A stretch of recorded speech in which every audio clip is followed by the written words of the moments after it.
A little bit over a year ago, I started the tournament arc, which was, well, me fencing at a bunch of tournaments. I didn't really have a lot of connections to the Hema scene in my area, and so I just went on Hema scorecard, found the first tournament I could find, and drove 16 hours to a tournament in Ohio. It was a small rapier and dagger tournament, and I'm really not good at rapier and dagger. I'm not even great at single rapier, but it was a lot of fun, and most importantly, I met a bunch of great people. The guys in Ohio let me know that there was a club near me in Baton Rouge, and by near me I mean 4 hours away, and so the next week I drove down to Knock Rise and Historical Fencing, and what you're seeing right now is footage from my first time at their club. So since now and then, there have been 6 or 7 months, and 6 different tournaments that I've attended. So in this video, I'm going to kind of break down my journey from there to here and the progress that I've made and talk about all the things I've learned. So for those of you who don't know, my background is in classical fencing. Classical fencing is a little bit different than Hema. It mostly focused on things like small sword, military and dueling saber, rapier, and other light weapons. I had always really been a saberist. I started with Olympic saber and then I transitioned into dueling saber, and that's kind of where I stuck because it was my passion. We didn't really do longsword because, well, frankly, we didn't know about it yet. The rediscovery of the longsword manuals and their popularization didn't really come about until fairly recently, and it didn't really cross the pond, as it were, until even more recently than that. So the area that I was in Kansas, didn't really see Hema start to happen until the mid 2010s, and I went away to college right about then for my master's degree in stage combat. By the time I got back, there was a Hema scene, but I was so busy just trying to work and, make a living that I didn't have time to really go to class. I was teaching martial arts at a martial arts studio, and it was at the time that fencing class was, so I was kind of, I wasn't able to go at all. Unfortunately, that meant that there was maybe a year or 2, possibly 3, depending on how you count it, or I just wasn't able to fence. When the pandemic hit and all of my in-person jobs dried up, I started doing sellsword arts, and that gave me a chance to start fencing again. I started meeting with my friend Matt, who you see in a lot of our earlier videos, and we started fencing all kinds of things, including longsword. Now, we weren't studying the manuals or doing any of that. We were applying the principles of classical fencing to the longsword, which did work, but it wasn't nearly as effective as the techniques that were made for the longsword. So I decided that I wanted to go find a real Hema teacher, but there weren't that many in my area, and I didn't have any resources, which led me to the tournament arc, where I said I was just going to go fence at a bunch of tournaments. Lucky for me, I found a cool club that I could go and train with in that process, and now I've gone to 6 different tournaments since December of last year. I'm also incredibly lucky that I get to train under a bunch of different amazing coaches who you're seeing me fight on screen right now. So with all of that blah-blah-blah out of the way, it is time to get into the actual meat of this video, which is analyzing how far I've come. In these videos, you can see that I rely a lot on my athleticism.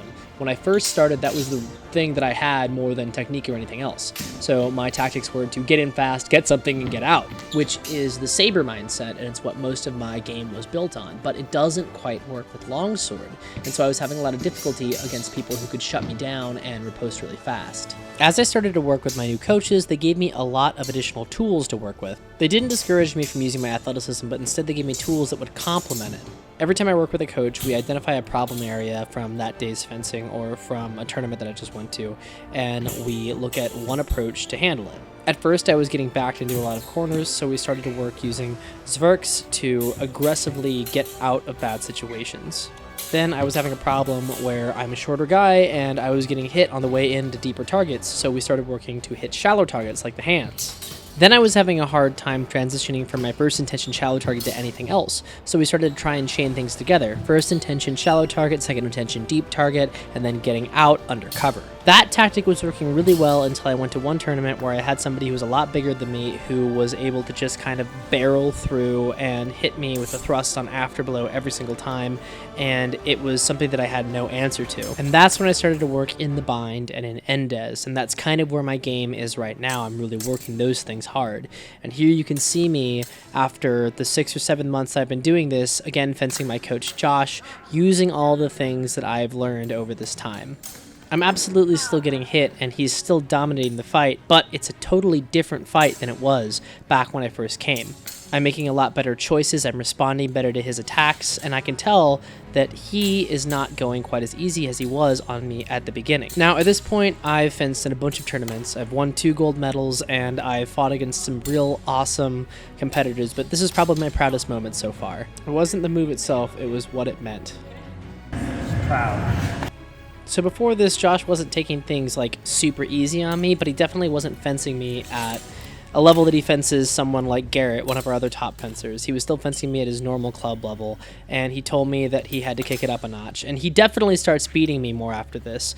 But it made me proud, and it was really validating that I kind of entered that next level of fencing, that he has to fence me at a higher level. He has to kind of work harder and do more advanced tactics to be able to fight against me.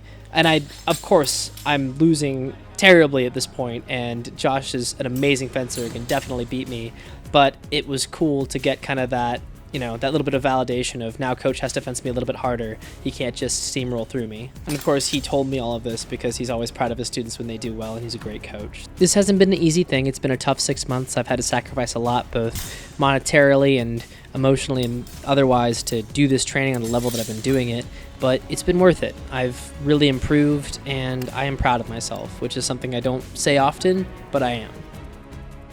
Thanks to all of our Patreon members. It really helps out when people donate to us. It costs quite a bit of money to go to all of these tournaments and to travel as much as I do for fencing practice and to get all of the footage for all the videos that we do.